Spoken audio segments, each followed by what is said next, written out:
છોટાઉદેપુર જિલ્લાના બોડેલી ખાતે નકલી સિંચાઈ કચેરી ખોલી કરોડો રૂપિયાની ગ્રાન્ટ મેળવી કરેલ કૌભાંડ બાબતે છોટાઉદેપુર જિલ્લા પોલીસ વડાએ કર્યો મોટો ખુલાસો।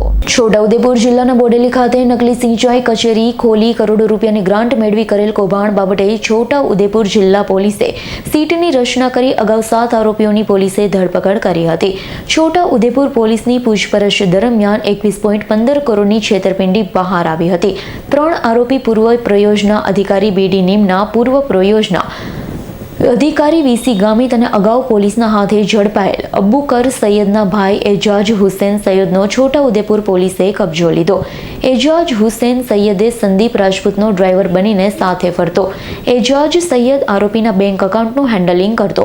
સમગ્ર કૌભાંડ 2016થી શરૂ થયું હતું, જેના કારણે તે વખતના તત્કાલીન એડિશનલ કલેક્ટર બીડી નીનામાં દાહોદ જેલના કબજામાં હતા। તેના છોટાઉદેપુર પોલીસે કબજો લીધો।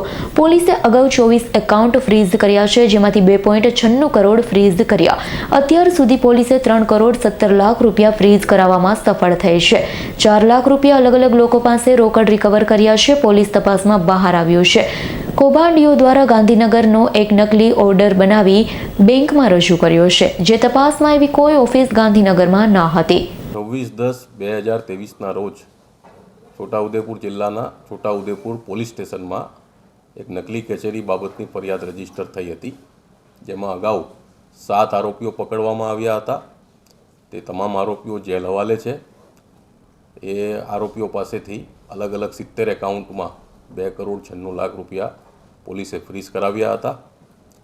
ત્યારબાદ આ જ તપાસમાં આ કૌભાંડની અસર દાહોદની પ્રાયોજના વહીવટદાર કચેરી સુધી હતી, જે બાબતે અત્રેથી દાહોદના પ્રાયોજના વહીવટદાર કચેરીને જાણ કરવામાં આવી હતી, જે આધારે દાહોદમાં એક અલગ સ્વતંત્ર ફરિયાદ રજીસ્ટર કરવામાં આવી હતી।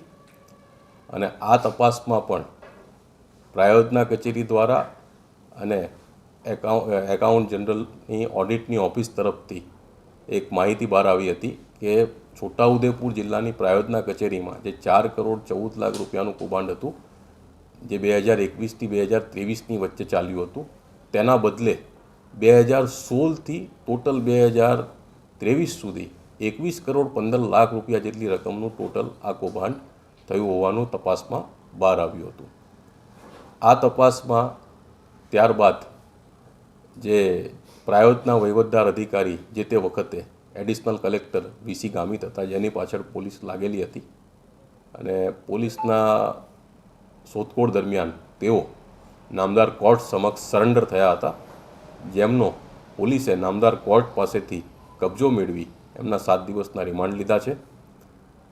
સાથે સાથે અગાઉ જે આ મુખ્ય કાવતરાનો ભેજાબાજ આરોપી હતો અબુબકર સૈયદ, એનો ભાઈ એજાજ સૈયદ, જેની વિરુદ્ધ પોલીસને ખૂબ મજબૂત પુરાવા મળ્યા છે, અને એ આરોપી સંદીપ રાજપૂતનો ડ્રાઈવર બનીને આવતો હતો। આ પ્રપોઝલ તૈયાર કરાવવામાં એનો અગત્યનો ભાગ હતો, અને આરોપીનું જે બેંક એકાઉન્ટ હતું એનું હેન્ડલિંગ પણ એજાજ સૈયદ કરતો હતો। તે એજાજ સૈયદનો દાહોદ જેલ તરફથી નામદાર કોર્ટ મારફતે અમે કબજો મેળવ્યો છે। અને કૌભાંડ 2016થી શરૂ થયું હતું, એટલે એ વખતના તત્કાલીન એડિશનલ કલેક્ટર અને રિટાયર્ડ આઈએએસ અધિકારી બીડી નીનામાં જે દાહોદ જેલના કબજામાં હતા, તેનો પણ આપણે કબજો લીધો છે। ત્યારબાદ અલગ અલગ બીજા 24 એકાઉન્ટ અમે ફ્રીઝ કરાવ્યા હતા, અને 20,58,000 રૂપિયા અમે લોકો ફ્રીઝ કરાવી શક્યા હતા। ટોટલ 3 કરોડ 17 લાખ રૂપિયા અમે ફ્રીઝ કરાવી શક્યા છીએ, અને લગભગ 4 લાખની જેટલા રૂપિયા ફિઝિકલ રૂપે અમે અલગ અલગ લોકો પાસેથી, સાક્ષીઓ પાસેથી રિકવર કર્યા છે। આ આરોપીઓ એ અગાઉ જે કચેરી ભાડે રાખી હતી, એ કચેરીના જે મકાન માલિક છે એ લોકોના સ્ટેટમેન્ટ લેવામાં આવ્યા છે। જે બેંક કર્મચારીઓને આ લોકોએ કચેરીનું ખોટો એડ્રેસ બતાવી, ખોટા આઈ કાર્ડ બતાવી ભાડે લેવા માટે બેંક એકાઉન્ટ ખોલવા માટેની પ્રોસેસ કરી હતી, એ બેંકના એકાઉન્ટના જે બેંકના અધિકારીઓ હતા એ લોકોના આ બાબતે સ્ટેટમેન્ટ લેવામાં આવ્યા છે। આ આરોપીઓએ જે નકલી આઈ કાર્ડ બનાવ્યા હતા તેની તપાસ કરવામાં આવી છે। સાથે સાથે એ લોકોએ ગાંધીનગરનો એક નકલી ઓર્ડર રજૂ કર્યો હતો બેંક પાસે, તે ઓર્ડરની પણ તપાસ કરવામાં આવી છે, જેમાં જાણવા તપાસમાં આવ્યું છે કે ગાંધીનગર ખાતે આવી કોઈ કચેરી નથી અને ગાંધીનગરની કોઈ કચેરીએ આવો કોઈ ઓર્ડર ઇસ્યુ કર્યો નથી.